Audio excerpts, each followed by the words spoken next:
आज हम देख रहे हैं NCERT 11वीं की भाग 3। ठीक है, भाग 3 में आज अपन देखते हैं संरचना तथा भू आकृति विज्ञान का टॉपिक। ठीक है, जो किताब में लिखा है आप भी पढ़ते जाइएगा, क्योंकि ऐसा लगेगा अगर पढ़ पा रहा है तो ठीक है, नहीं तो सुनते जाइए। क्या आपने कभी सोचा है कि मिट्टी की उर्वरकता, गठन व स्वरूप अलग क्यों है?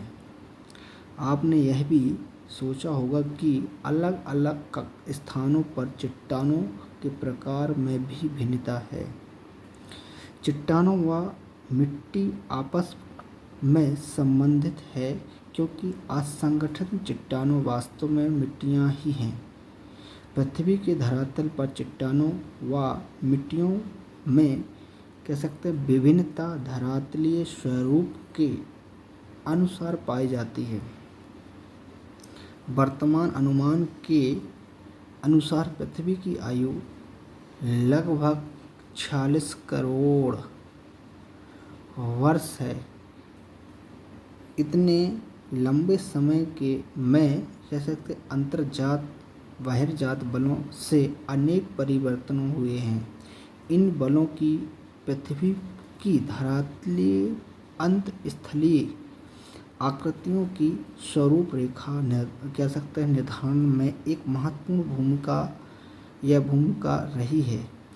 आप पृथ्वी के विवर्तनी या हलचल प्लेट टेक्टोनिक्स विषय पर भौतिक भूगोल का परिचय, ठीक है, एक पुस्तक पढ़ेंगे आगे। ठीक है, इसमें आप करोड़ों वर्ष पहले इंडियन प्लेट, ठीक ना, भूमध्य रेखा से दक्षिण में स्थित थी। कहाँ थी? भूमध्य सागर के दक्षिण में स्थित थी। यह आकार में काफ़ी विशाल थी। ठीक है, और ऑस्ट्रेलियन प्लेट इसका हिस्सा थी। ऑस्ट्रेलियन प्लेट भी किसका हिस्सा थी? इसी का हिस्सा थी। करोड़ों वर्ष के दौरान प्लेट काफ़ी हिस्से जो टूट गई और ऑस्ट्रेलियन प्लेट दक्षिण पूर्व, ठीक ना, दक्षिण पूर्व तथा इंडियन प्लेट उत्तर दिशा में खिसकने लगी। ठीक ना, क्या आप इंडियन प्लेट के खिसकने की विभिन्न अवस्थाओं को रेखांकित कर सकते हैं? इंडियन प्लेट का खिसकना अभी भी जारी है और इसका भारतीय उपमहाद्वीप भौतिक पर्यावरण पर महत्वपूर्ण प्रभाव है। क्या आप इंडियन प्लेट के उत्तर में खिसकने के परिणाम का अनुमान लगा सकते हैं? भारतीय उपमहाद्वीप की वर्तमान भूविज्ञानिकीय संरचना व इसके क्रियाशील भू आकृति प्रक्रम मुख्यतः अंतर्जात व बाहरजात बलों के प्लेट, ठीक है, क्षैतिज संचरण की अंत क्रिया, ठीक है, परिणाम स्वरूप अस्तित्व में आई है। और भूविज्ञानिकों की संरचना व कह सकते हैं सेल समूह में विभिन्नता के आधार पर, ठीक है, 3 भूखंडों का विभाजन किया गया था। ठीक है, एक था प्रायद्वीपीय खंड, हिमालय व अन्य अतिरिक्त प्रायद्वीपीय जो मालाएँ होती हैं, सिंधु, गंगा, ब्रह्मपुत्र, मैदान, यानी अन्य जो पहले जो भारतीय संरचना है उसमें 3 खंड उन्होंने डिसाइड किए थे। ठीक है, आगे देखते हैं।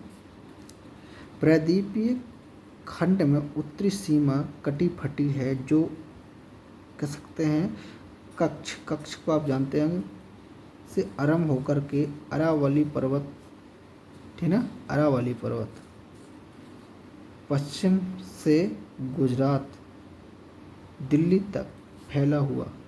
आप मैप में एक बार आप देखेंगे, मैप में NCERT की ये इसकी बात कर रहे हैं, नहीं, कटी उटी दिल्ली की यहाँ तक। एक अरावली पर्वत कहाँ पर? राजस्थान की यहाँ पर, ठीक ना, तो अरावली पर्वत की बात इन्होंने की है।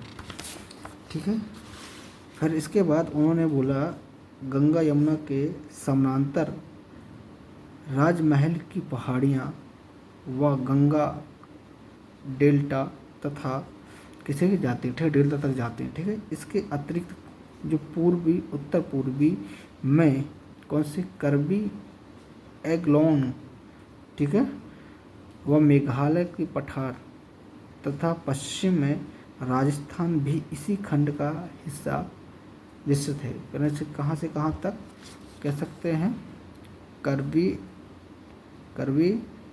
एग एग्लोंग, ठीक है ना, ये हमारा एग्लोंग, ये पूरा मैप फिजिकल मैप नहीं है पर ये राजस्थान के अरावली पर्वत से दिल्ली होते ही पूरा यहाँ तक पूरा प्रायद्वीप हिस्सा, ठीक है।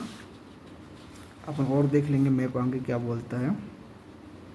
मेघालय के पठार तक, ठीक है ना, वो आगे और आगे तक जाता है, मेघालय तक जाता है, ठीक है ना, पूरा जो हिमालय की वो, ठीक है। राजस्थान ठीक यहाँ तक हुआ था। अपना प्राचीन कैसे नाइस ग्रेनाइट से बना हुआ कैब्रियन का प्राचीन, ठीक है ना, ये कैब्रियन का भूखंड कठोर खंड के रूप में एक अपवाद है, कह सकते हैं, ठीक है ना। बहुत कह सकते हैं इसका स्वरूप पश्चिम तट के समुद्र में डूबने होने से कुछ हिस्से विवर्तनीय क्रिया परिणाम स्वरूप होने का उपरांत भी इसे भूखंड का वास्तविक आधार तल पर प्रभाव नहीं पड़ता। इंडो ऑस्ट्रेलिया प्लेट का हिस्सा कह सकते हैं, ये किसका है, भारत इंडो ऑस्ट्रेलिया का हिस्सा होने के कारण ऊर्ध्वाधर हलचल या खंड भ्रंशन से प्रभावित है। नर्मदा, ताप्ती, महानदी, रिफ्ट घाटी, ठीक है, और सतपुड़ा ब्लॉक पर्वत का उदाहरण है। इसमें दामोदर घाटी भी आती है भ्रंशन घाटी में, ठीक है ना। नर्मदा, ताप्ती भी भ्रंशन घाटी है, महानदी भी, देखो इसमें महानदी भी ऐड कर दिया, ठीक है। इसके बाद और भी सतपुड़ा ब्लॉक पर्वत, ये आप सब जानते होंगे। प्रायद्वीप में मुख्य रूप से, ठीक है, आविष्ट पहाड़ियाँ भी सम्मिलित हैं, ठीक है, जैसे अरावली पर्वत, नल्लामाला, जावादी, बेलीकोंडा, पलकोंडा श्रेणियाँ और महेंद्रगिरी पहाड़ियाँ आदि नदियाँ भी इसे थाल के द्वारा, ये कह सकते हैं इसे, और आगे, ठीक है। इसमें देखेंगे नामकरण भी आपको एक किताब दी होगी, इसमें कुछ नहीं है खास। इसमें भारतीय नदियों का प्रणता की जाती है। पूर्व की ओर बढ़ने वाली अधिकांश नदियाँ बंगाल की खाड़ी में गिरने से पहले डेल्टा का निर्माण करती हैं। ये ध्यान रखना, बंगाल की खाड़ी में गिरने से पहले डेल्टा का निर्माण। महानदी गोदावरी, कृष्णा नदी, जो कह सकते हैं एक निर्मित डेल्टा का उदाहरण है। कह सकते हैं कौन कौन सी नदी हैं, ये मुख्य नदियाँ जो हैं महानदी, गोदावरी, कृष्णा नदी, ये कहाँ गिरती हैं, कहाँ किस तरह पे बहती हैं, ये उन्होंने बताया कौन सी नदियाँ, पूर्व की ओर, ठीक है ना, पूर्व की ओर बहने वाली नदियाँ उन्होंने बताई। ये देख लीजिए एक बार और, ठीक है। और फिर अगले अपन देखेंगे हिमालय और अन्य अतिरिक्त प्रायद्वीपीय पर्वतमालाएं, ठीक है, ये आगे अपन देखेंगे बाद में।